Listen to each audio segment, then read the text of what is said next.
Alright, today I'm here to make a video for you YouTube viewers and anybody who's looking in the market to buy a scooter, specifically the Chinese scooter 2009 CF MOTO 150cc liquid cooled fuel injected.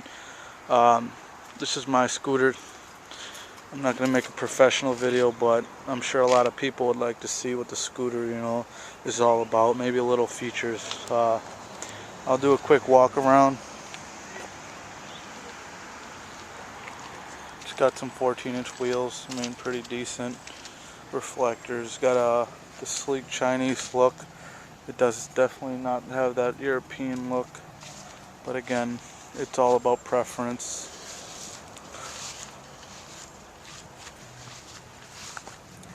Alright, so first what I'll do is I'll turn the scooter on, show you guys a couple features. This is where the ignition is. You just gotta give it a turn.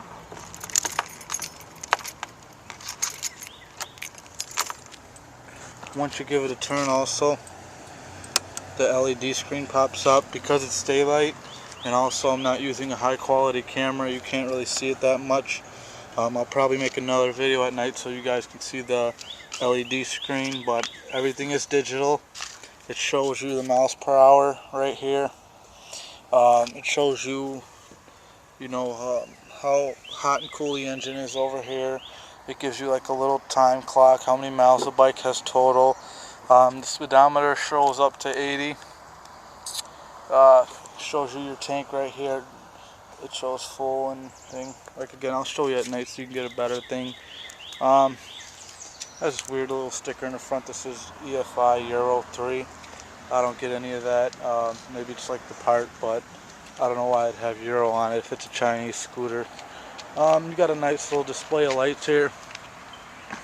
Right now I got the regular beams on, then you got the high beams down there. Your daytime running lights. Your turn signal lights are over there. You got your little mud shield right here so it doesn't fly. I had this scooter for about 2 weeks already. Still in decent shape. Got some nice shocks to it. The brakes are they're drilled. Definitely rotors. There's a little engine you see in the picture, the engine and tranny. Same thing in the back, you got the drilled rotors with the brake pads. I believe, like I said, it takes brake fluid. Not much mechanics, so I wouldn't know. It does have the dual shocks in the back as well.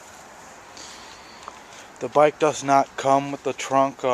This is usually what they give you. It's like a little plastic piece that goes over. You take it off when you want to put the trunk in. You got the nice leather seat, real heavy duty. It's not cheap leather as well. Some actual good leather stuff. I'll take a seat in the bike. Alright, so here we have the gas tank. There's usually a key right here. Plug the key in, turn it. I'll actually show you. You turn it, pops out.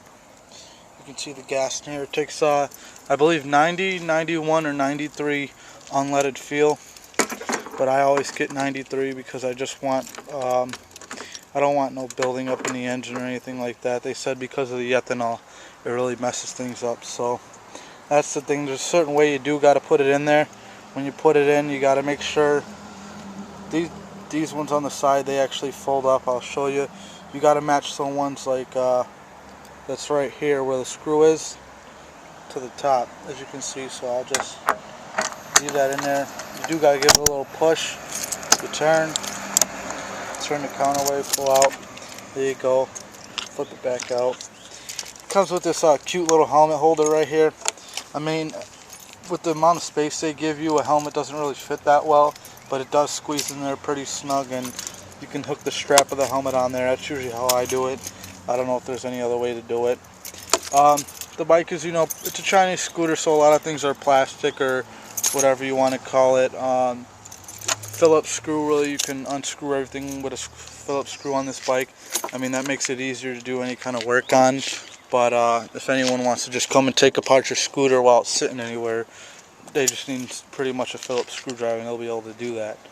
Okay, so I got the kickstand on. I'm not going to turn the bike on just yet for you guys.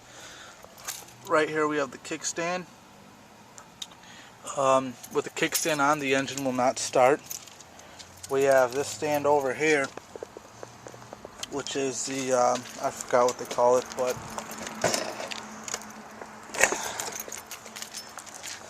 that puts that on, you know, and you could just turn the kickstand off if you want. The scooter seat is really cheaply made.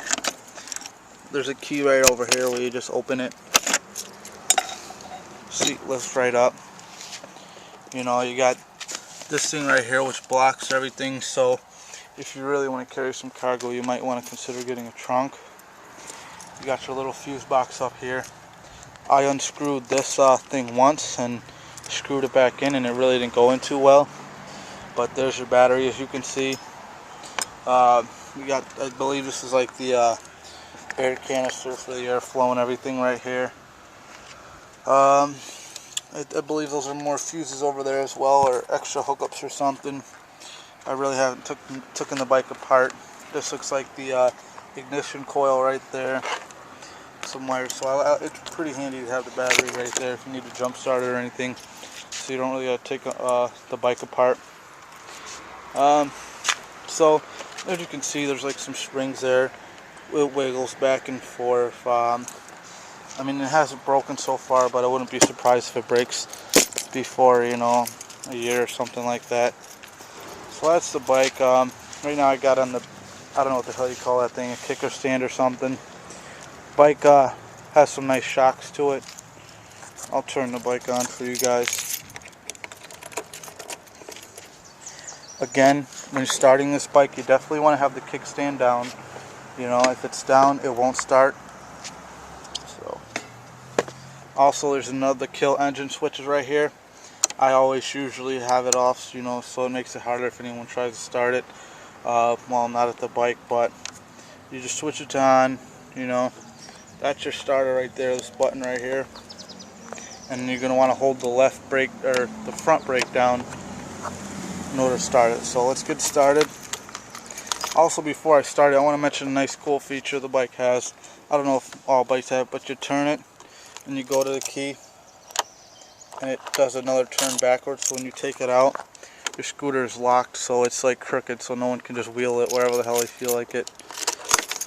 You turn it back on and you can turn it again. So let's turn the bike on. And usually when you turn the bike on, there's like a little symbol that comes up. I'll show you. I don't know how good you'll be able to see it, but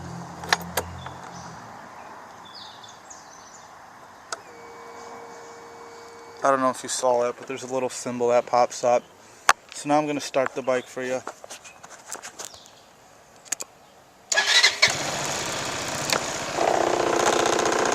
The bike mirrors are pretty shaky. That's just because the bike's in the kickstand.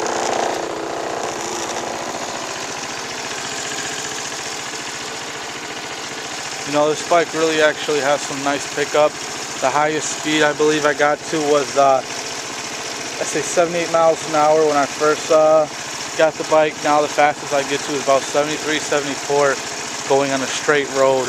Probably downhill I can get up to 80, but you know, I really don't try and max out the bike like that. I try and stay 65 and under. But the best thing about it is pulling out of traffic. It's definitely got some pickup.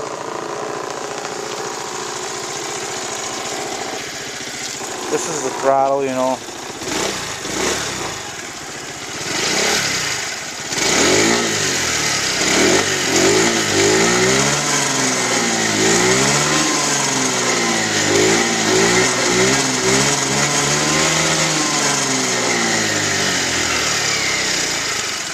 So it really is a decent bike. So we're getting on 10 minutes now. I don't know how much video I'll be able to put on YouTube, but I hope that really does give you a good overview of the bike.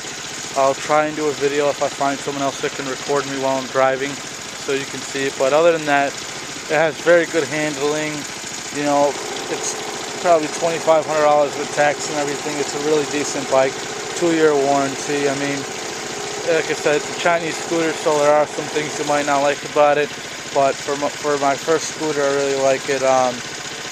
It's stylish. I mean, everyone I know loves it. So, like I said, take a chance, buy the bike. If you read any reviews, you'll find nothing but good reviews, except for the trunk space. So, thank you for watching the video, and that's all for now.